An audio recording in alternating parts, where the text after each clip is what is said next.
Ngunya na nagpupuunang mag-uran, pigpapaingat kan Health Department at publiko sa mga posibleng mausong helang, siring kan malatrangkasong mga sintomas. Uyan report.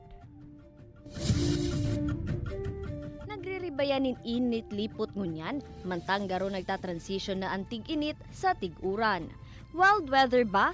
Garo wild man subuot ang mga helang na posibleng mauso sa mga masunod na aldaw, urog na pagtig-uran na talaga. W para sa waterborne diseases o mga helang na posibleng makuha sa pag-inom ng kontaminadong tubig huli sa mga pagbaha.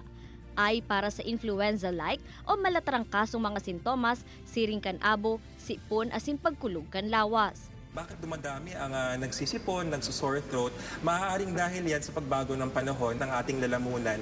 Naninibago sila dun sa tubig, sa hangin. Nai-irritate yung lining ng ating mga lalamunan at ilong. Daiman subot lingawan an L o leptospirosis huli sa mga pagbaha.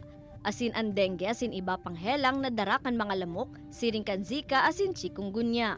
Pag medyo malamig, maraming tubig, kung saan namumugad itong mga lamok, talagang tumataas ang dengue.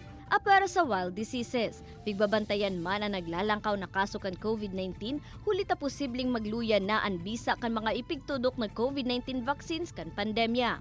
Ini man ang pigihiling na rason kan Ministry of Health kan Singapore sa biglaan na paglobo kan kaso sa lugar, kaya liwat na pigpapahigot ang sa indang pagbabakuna.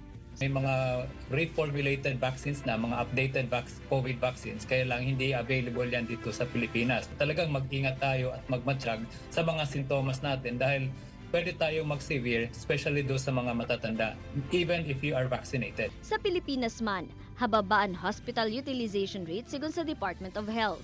Alagad pigpapaingat ang mga vulnerable o ang may mga edad na, asin may ibang malalang helang.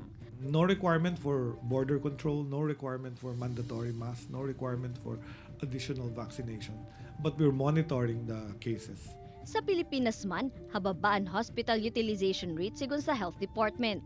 Alagad pigpapaingat ang mga vulnerable o ang may mga edad na asin may ibang malalang helang. Ini si Don Jimenez, Balitang Bicolandia.